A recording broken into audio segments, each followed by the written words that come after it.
Welcome to activity number 12 of the Addiction Mindset PDF and workbook. So in activity number 12, we're going to be talking a bit about peer pressure. And this applies to both people who are younger and adults as well too. We all experience peer pressure on a daily basis. We don't only experience peer pressure from our friends and our family, but we experience it subconsciously from media. Think about all the influencers. Think about all the celebrities.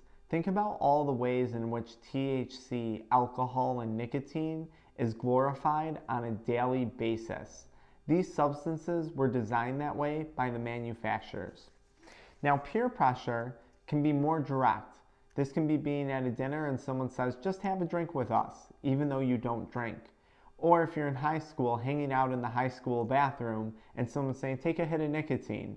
We know you smoke, right?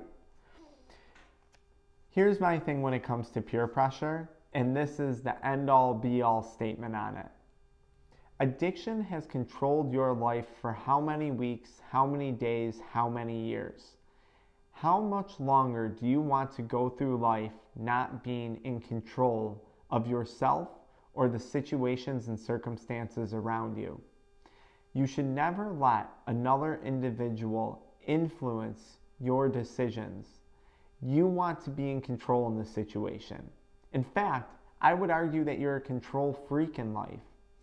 If you weren't a control freak, chances are you would have listened to people a long time ago when they asked you to quit, or if you're younger, when your parents told you to quit. You don't like being controlled. So why would you make an exception for friends, family, or celebrities to control you? You always want to maintain control in life. Now, what I want you to do is visualize situations in which peer pressure may present itself.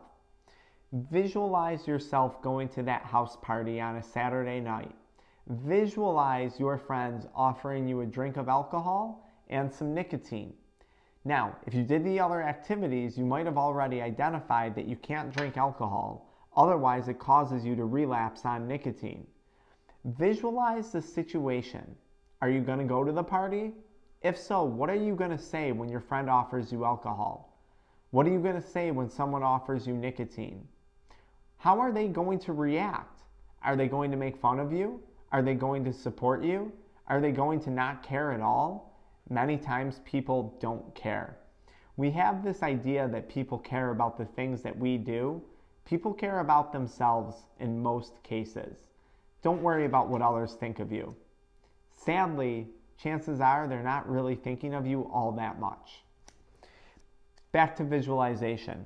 I want you to write out examples of things that you could say or do to handle these situations and role play with either someone else or in your head the outcome of that situation.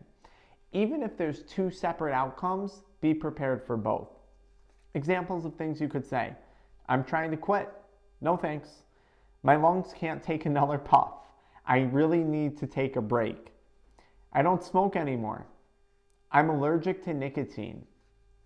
There's actually an astonishing amount of people who are allergic to nicotine and don't even realize it.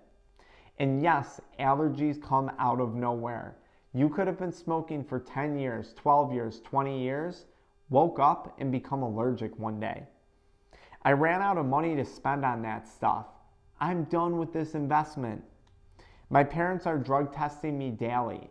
I'm applying for a new job and they drug test. I'm applying for life insurance and they drug test. I really can't. I don't feel good today. Something hasn't been right. I'm going to hold off. I'm feeling a little under the weather. I'm going to hold off. Thank you, though. In most cases, people are going to understand. If people continue to pressure you, I want you to realize this. When it comes to nicotine addiction, people don't want to feel isolated. People who are addicted enjoy seeing other people to be addicted as well. Why do you think there's that culture among people who chew tobacco or people who vape? I remember when I used to see a Skull can in someone's pocket, I would say to myself, oh yeah, that's my guy. I know what he's all about. Because it made me feel a little bit better about something bad that I was doing. Knowing that there was someone else going through what I was going through made me feel better. And subconsciously, I was glad that there was other people that were addicted to nicotine, because then I didn't feel so bad about myself. Why do you think people who vape or people who dip or people who drink excessively tend to surround themselves with familiar company? It makes them feel good. I would encourage you, if this is the case and people aren't being supportive, maybe it is time to look to hang out with a new crowd. The people who you hang out with define who you will become. I can promise you that. People would always say, nicotine and THC are gateway drugs. I can't say for me that they were gateway drugs, but I can tell you my friends were the gateway to the activities that I was going to do. My friends never did coke. They never did hard drugs. We enjoyed nicotine, THC, and energy drinks, and that's where it stayed. The people who you hang out with will define your actions. So ask yourself, is it really worth hanging around these people? Am I really in a positive environment? If the answer is yes, keep hanging out with them. Just know that just because they do something doesn't mean that you have to. And more importantly, you don't want to. Would you ever do something that you don't want to do? If you hated playing golf and I invited you to go play golf, would you go play, or would you be bored out of your mind? Of course you wouldn't go. You would say, no, I don't play golf. I don't even know where to start. You're not going to feel pressured into doing something that you don't want to do, which will bring us right into activity number 13, where I talk about how you deep down probably don't want to do this anymore, and where I discuss using willpower and its place in quitting an addiction. Follow along. See you guys shortly.